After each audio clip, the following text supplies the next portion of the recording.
السلام علیکم. آپ ملاحظہ فرما رہے ہیں وائس آف رائٹس اور میں ہوں آپ کا ہوسٹ طالب نقوی ایڈوکیٹ.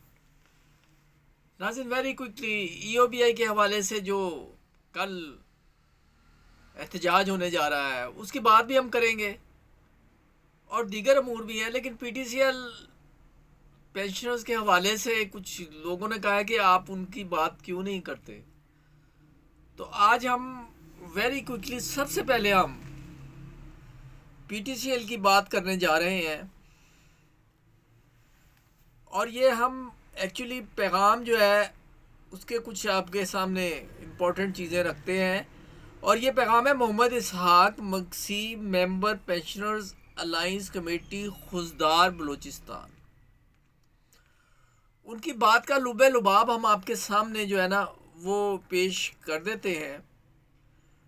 ان کا یہ کہنا ہے کہ پینشن ٹرسٹ اور I T P T C L management کی ظالمانہ کارروائیوں سے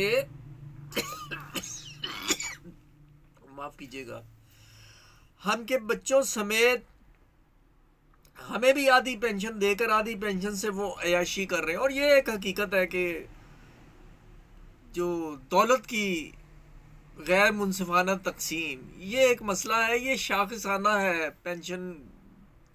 پینشنرز کی فریادوں کا اور دیگر محکموں میں بھی تنخواہوں کی کمی کا. تو اس ظلم کے خلاف جنگ لڑنے کے لیے پینشنرز کو آگاہی فراہم کرنے کے لیے مہم شروع کریں, اور پینشنر الائنس کا جو ہے نا وہ ساتھ دیں. اور انہوں نے لاہور شہر کی امپورٹنس سے آگاہ کرتے ہوئے بتایا کہ پیٹیٹ یعنی کہ پینشن ٹرسٹ کا دفتر موجود ہے لاہور میں, اور جاتی عمرہ شریف خاندان کا گھر بھی موجود ہے, اور پینشنرز کی تعداد بھی کافی ہے, تنظیمیں بھی موجود ہیں, اور اسلام آباد بھی آپ حضرات کی رسائی بہت جلد ہو سکتی ہے, لیکن جانے کی اور متحد ہونے کے لیے کوئی تیار نہیں. اور یہ تجویز ان کی طرف سے ہے کہ سب سے پہلے پینشنرز کی تعداد بما پی پی او نمبر لسٹ بنوائیں, بیمار کتنے فیصد ہیں اور تندرست کتنے فیصد ہیں اور کتنے فیصد دھرنے کے لیے تیار ہیں, کیونکہ headquarter management P T T اور پی ٹی سی ایل اور آئی ٹی منسٹری اور سندھ اور سپریم کورٹ بھی موجود ہے. اور وہ یہ کہتے ہیں کہ ہمارے حقوق پہ ڈاکہ ڈالنے کی جو کوشش ہو رہی ہے اس کے لیے ہم مؤثر جو کوشش کر سکتے ہیں وہ لاہور میں کر سکتے ہیں, اور ان کی بات میں وزن ہے. یہ ہو گیا جناب میسج. اور اس کے بعد ہم بات کرتے ہیں کہ جو جوش و خروش اور ولولہ ای او بی آئی کے پینشنرز کا ہے, کیونکہ ای او بی آئی کے پینشنرز نے آج تک کوئی مؤثر احتجاج نہیں کیا, اور آج جب یہ لاہور میں ان کے جو ہیڈ کوارٹر میں یا ان کے ڈی جی آفس جو بھی ان کا متعلقہ آفس ہے وہاں جو مظاہرہ ہو رہا ہے, تو پینشنرز میں اس کا ذکر جو ہے وہ کیا جا رہا ہے. اور اس کے ساتھ ہی ہم آپ کو ایک خبر دے کر آپ سے رخصت چاہیں گے, اور وہ خبر بلکہ دو خبروں کی ایک ہی خبر ہے. پہلی خبر تو یہ ہے کہ بے نظیر انکم سپورٹ اسکیم ایک بہت اچھی اسکیم تھی جو بے نظیر صاحبہ کے دور میں ہوئی, لیکن اس میں بہت زیادہ لوٹا کسوٹا گیا, کرپشن کی بہت زیادہ مثالیں موجود تھیں.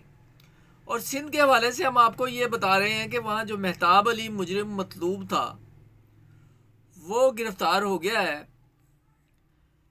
ایف آئی اے کے مطابق مہتاب علی کو کراچی سے گرفتار کیا گیا. ملزم کی گرفتاری کے لیے متعدد بار چھاپے مارے گئے. ملزم نے بے نظیر انکم سپورٹ پروگرام کے رجسٹرڈ مستحقین کے لیے جعلی فنڈ میں خرد برد کی تھی, اور اس نے دھوکہ دہی سے خود وصول کرتا رہا, یعنی متاثرین کے پیسے, اور لاکھوں روپے غیر قانونی طریقے سے ہتھیائے. ملزم کے اب اس کا یہ تعین ہونا باقی ہے کہ اس کا اربوں میں ہے یا لاکھوں میں ہے, لیکن بڑی مضحکہ خیز سی بات جو ہے وہ یہاں ہمیں پتہ چلی ہے کہ سندھ میں جو ہے نا عملاً نیب جو ہے اس وقت ختم ہو چکا ہے, کیونکہ کراچی کی نیب عدالتیں عملاً غیر فعال ہو گئی ہیں. کراچی میں 10 نیب عدالتیں قائم کی گئی تھیں, 4 احتساب، غور سے سنیے، 4 احتساب عدالتیں پہلے ہی مختلف کورٹس میں تبدیل ہو چکی ہیں۔ ذرائع کے مطابق 6 عدالتوں میں 4 عدالتیں پہلے ہی خالی ہیں۔ 2 احتساب عدالت جن میں ججز تعینات ہیں، انہیں بھی دیگر عدالتوں کا چارج دے دیا گیا ہے۔ احتساب عدالتوں میں سے 200 سے زائد ریفرنس زیر التوا ہیں،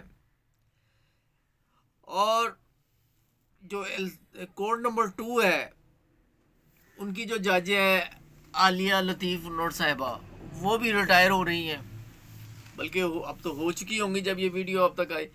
تو یہ صورتحال ہے۔ ایک طرف اگر مجرم آپ پکڑ رہے ہیں تو عدالتوں میں ٹرانسفر اینڈ پوسٹنگ بھی ہونی چاہیے، اور اس حوالے سے شفافیت بھی برقرار رکھنی چاہیے۔ خبریں تو اور بھی بہت سی ہوں گی، لیکن اس وقت ہم آپ سے اجازت چاہیں گے، اور اگر سبسکرائب نہیں کیا سبسکرائب کر کے بیل آئیکن کو کلک کر کے آل کو آپشن لیں۔ Thanks for watching. اللہ حافظ۔